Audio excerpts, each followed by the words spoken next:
दोस्तों कैसे हैं आप सब। आज हम इस वीडियो में आपके साथ डिस्कस करेंगे स्पॉट वेल्डिंग के बारे में।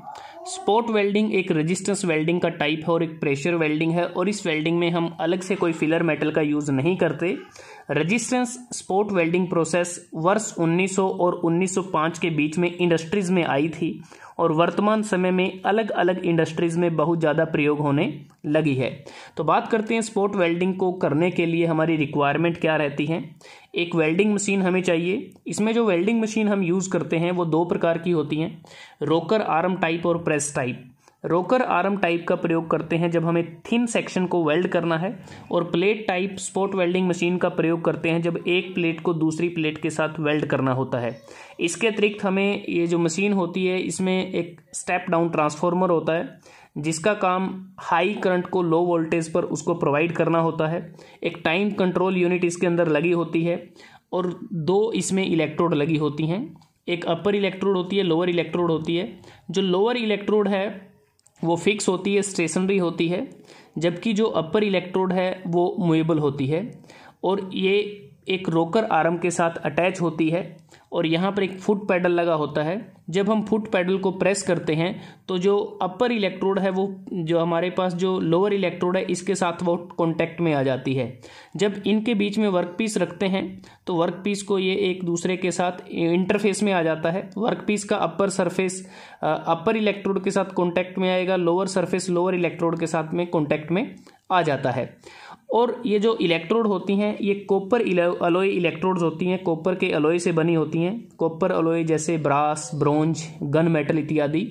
और स्पॉट वेल्डिंग में जैसे हम बात करें वोल्टेज का कोई खास रोल नहीं होता, इसलिए वोल्टेज कम रखी जाती है। तकरीबन 5 वोल्ट से 25 वोल्ट के बीच में हो सकती है, क्योंकि हमें पता है कि जो रेजिस्टेंस वेल्डिंग है उसमें हम एक प्रिंसिपल फॉलो करते हैं। ये इक्वेशन आपके सामने है, H = I² RT, जिसमें H इंडिकेट करता है जो हीट जनरेट होती है वर्क पीस में, जो जूल में होती है।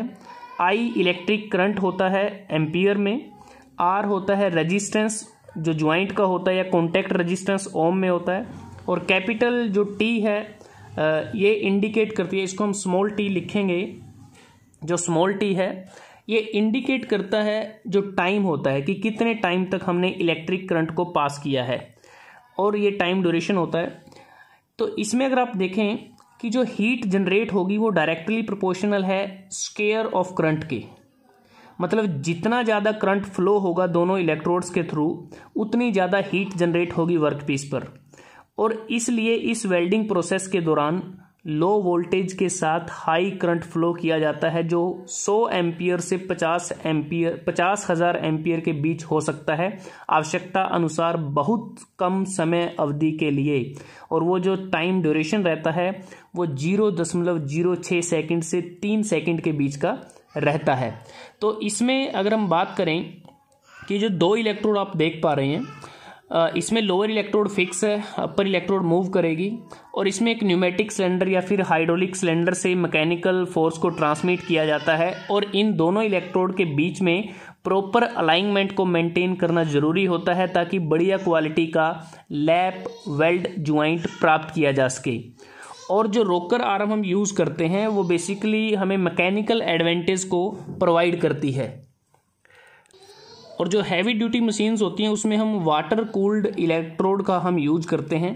तो अब बात करते हैं कि इसमें जो प्रोसीजर क्या रहता है जब स्पॉट वेल्डिंग की जाती है, तो उस दौरान प्रोसीजर क्या रहता है। तो सबसे पहले ये कंडीशन अगर हम देखें, ये डायग्राम में आपको नज़र आ रहा है कि जो लोअर इलेक्ट्रोड है वो फिक्स है, अपर इलेक्ट्रोड अपनी पोजीशन पर है। तो दो वर्कपीस हमने रखे हैं जो ओवरलैप करते हैं एक दूसरे के साथ।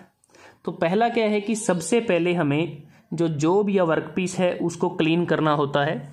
ऐसा इसलिए करते हैं कि जॉब या वर्कपीस के सरफेस पर grease, dirt, paint, scale, oxide इत्यादि ना हो। तो वर्कपीस को साफ करने के बाद जो इलेक्ट्रोड जो है उसका जो टिप होता है उसके सरफेस को क्लीन किया जाता है।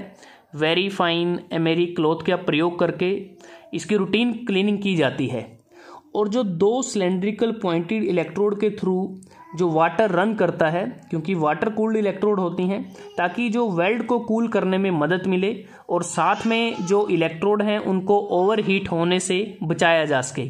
तो इसके बाद क्या है कि जो करंट है उसको यहाँ पर जो करंट सिलेक्टर स्विच है उस पर क्या है, प्रॉपरली करंट को सेट किया जाता है, और जो टाइमर स्विच है उसके द्वारा प्रॉपर टाइम को सेट किया जाता है कि कितना करंट कितने टाइम के लिए हमें उसको फ्लो करना है।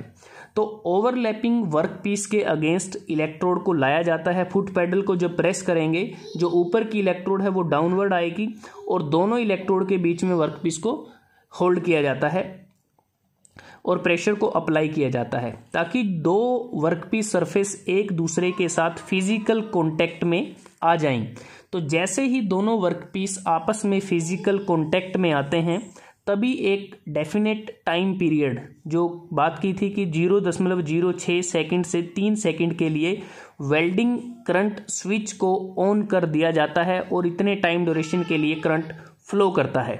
तो जैसे ही करंट फ्लो करेगा तो उस स्मॉल एरिया से जहां पर दोनों वर्कपीस फिजिकल कांटेक्ट में हैं, यहां पर अगर आप देखें तो जहां पर दोनों वर्कपीस आपस में फिजिकल कांटेक्ट में हैं, तो इस स्मॉल एरिया पर हीट जनरेट होगी। स्मॉल एरिया होगा क्योंकि जो फ्लोइंग करंट है उसको रेजिस्टेंस प्रोवाइड किया गया है, और रेजिस्टेंस ऑफर होने के कारण तो यहाँ पर क्या होगा कि जो वर्कपीस के जो कॉन्टेक्टेड एरिया है वहाँ पर हीट जनरेट हो जाएगी। और इस स्मॉल एरिया पर क्या होगा कि मोल्टन मेटल होगा और स्पॉट वेल्ड भी यहाँ पर होगा, और यहाँ पर इस वेल्ड जोन का जो टेम्परेचर अप्रोक्सीमेट 815 डिग्री सेल्सियस से 930 डिग्री सेल्सियस के बीच का होता है। और स्पॉट वेल्डिंग के बाद क्या होगा कि वेल्डिंग करंट को कट ऑफ कर दिया जाता है, और फुट पैडल की मदद से जो एक्स्ट्रा इलेक्ट्रोड जो फोर्स या प्रेशर अप्लाई किया गया है उसको तब तक अप्लाई करते रहते हैं जब तक जो वेल्ड हमारा मोल्टन मेटल था वो कूल डाउन ना हो जाए, क्योंकि जब वो कूल होगा तो उसको प्रॉपर स्ट्रेंथ मिल जाएगी और जो मोल्टन मेटल था वो हमारा वेल्ड नगेट बन जाएगा। तो जैसे ही हमारा ये वेल्ड नगेट बनेगा, इसके बाद इलेक्ट्रोड जो प्रेशर है उसको हम रिलीज कर देते हैं। जैसा आप देख पा रहे हैं कि अपर इलेक्ट्रोड वापस अपनी पोजीशन में चला जाएगा और यहाँ से वर्कपीस को रिमूव कर लिया जाता है और नए वर्कपीस को फिर से रखा जाएगा। इस पूरी प्रोसेस को फिर से रिपीट किया जाएगा। तो इस प्रकार से इसमें वर्किंग प्रोसीजर रहता है। और जो हमें इसमें स्पॉट वेल्ड मिलता है, तो स्पॉट वेल्ड की अगर हम बात करें, इसकी जो स्ट्रेंथ होती है वो डिपेंड करती है कि हमने फोर्स और टेम्परेचर कितना हमने रखा है, और साथ में वो डिपेंड करता है कि जो इलेक्ट्रोड की जो टिप है और जो वर्कपीस का सरफेस है उसको हमने कितना क्लीन किया है। तो इन फैक्टर्स पर वो डिपेंड करता है। तो इसके बाद अगर आप यहाँ पर देखें, यहाँ बहुत सारी आपको इलेक्ट्रोड आपको नज़र आ रही हैं, अलग अलग शेप की हैं। तो अकॉर्डिंग टू रिक्वायरमेंट इन इलेक्ट्रोड्स का यूज किया जाता है। अब बात करते हैं कि जो स्पॉट वेल्डिंग प्रोसेस है इसकी कुछ एडवांटेज भी हैं, डिसएडवांटेज भी हैं और कुछ एप्लीकेशंस भी हैं। वो क्या क्या हैं? तो सबसे पहले बात करते हैं एडवांटेज की। तो कंपैरेटिवली इस ये जो प्रोसेस है इसकी जो कॉस्ट है वो कम रहती है, और इसमें हम लेस स्किल्ड वर्कर इस प्रोसेस को परफॉर्म कर सकता है, लेकिन इसकी जो प्रोडक्टिविटी है वो ज़्यादा प्रोडक्टिविटी होती है। और स्पॉट वेल्डिंग प्रोसेस को ऑटोमेटिक और सेमी ऑटोमेटिक भी किया जा सकता है, और स्पॉट वेल्डिंग करते समय हमें किसी प्रकार का एज प्रिपरेशन बनाने की ज़रूरत नहीं होती। तो इतनी सारी एडवांटेज होने के बाद इसकी कुछ खामियां भी हैं, कुछ डिसएडवांटेज भी हैं। वो डिसएडवांटेज इस प्रकार से हैं कि जब हमें इसकी मेंटेनेंस करने की ज़रूरत होती है वेल्डिंग मशीन की, तो एट दैट टाइम हमें एक स्किल्ड वर्कर या फिर टेक्नीशियन की ज़रूरत पड़ती है। दूसरा कि कुछ ऐसी मेटल्स हैं, कुछ स्पेशल हैं, ऐसे सरफेस हैं जिसको हमें प्रिपेयर करना पड़ता है। कुछ ऐसी मेटल हैं, सभी तो नहीं है। और थिक जॉब को इसमें हम आसानी से वेल्ड नहीं कर सकते, क्योंकि इसमें जो हम वेल्ड करते हैं उसकी जो थिकनेस रहती है तो वह 3 mm थिकनेस तक हो सकता है, क्योंकि इसमें जो स्पॉट वेल्डिंग है उसका प्रयोग हम लाइट गेज पार्ट की जॉइनिंग के लिए इसका प्रयोग हम करते हैं।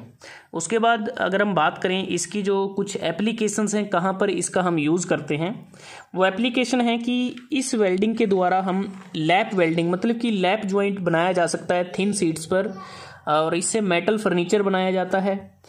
और जो एयरक्राफ्ट इंजन होते हैं वहाँ पर हाई क्वालिटी वर्क भी इसकी मदद से किया जाता है। इसके अतिरिक्त ऑटोमोबाइल्स, रेफ्रिजरेटर जो बॉडी है वहाँ पर इसकी मदद से वेल्डिंग की जाती है।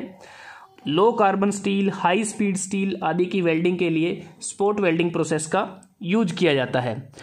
अगर हम बात करें कि जो स्पोर्ट वेल्डेबल नॉन मेटल्स कौन कौन से हैं, उसमें एल्यूमिनियम है, एल्यूमिनियम मैग्नीशियम अलॉय है, एल्यूमिनियम मैंगनीज अलॉय है।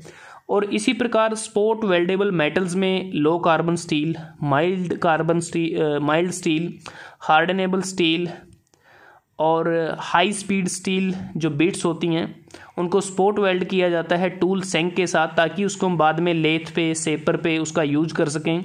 इवन स्टेनलेस स्टील, जो स्टील हाउस होल्ड फर्नीचर हैं उसमें भी स्पोर्ट वेल्डिंग की जाती है। तो इसमें जो आपको थोड़ा बहुत याद रखना है कि वोल्टेज कम रहती है, 5 वोल्ट से 25 वोल्ट तक हो सकती है। जो अप्लाइड करंट का ड्यूरेशन है, करंट को सिर्फ 0.06 सेकेंड या से 3 सेकेंड तक इसको अप्लाई करना होता है। तो फिर से मैं आपको बता दूं कुछ पार्ट जो इस प्रकार से हैं। स्टेप डाउन ट्रांसफार्मर का यूज़ करते हैं लो वोल्टेज हाई करंट के लिए। 2 इलेक्ट्रोड होल्डर इसमें लगे होते हैं। जो अपर इलेक्ट्रोड है वो मूवेबल होती है, लोअर इलेक्ट्रोड फिक्स होती है। दोनों इलेक्ट्रोड होती हैं वो कॉपर अलॉय की बनी होती हैं। तो दोस्तों आज हमने इस वीडियो में आपके साथ डिस्कस किया रेजिस्टेंस वेल्डिंग का टाइप, स्पॉट वेल्डिंग के बारे में, जो एक प्रेशर वेल्डिंग है, तो कैसे ये काम करती है, इसके लिए क्या क्या इक्विपमेंट हमें चाहिए, इसकी एडवांटेज क्या है, डिसएडवांटेज क्या है और एप्लीकेशंस क्या हैं। अगर ये वीडियो आपको अच्छा लगा आप इसको लाइक कर सकते हैं, शेयर कर सकते हैं अपने दोस्तों के साथ, स्टूडेंट्स के साथ, और चैनल्स को सब्सक्राइब करना ना भूलें। जल्दी हाजिर होते हैं एक नए वीडियो के साथ। तब तक के लिए धन्यवाद। आपका दिन शुभ रहे।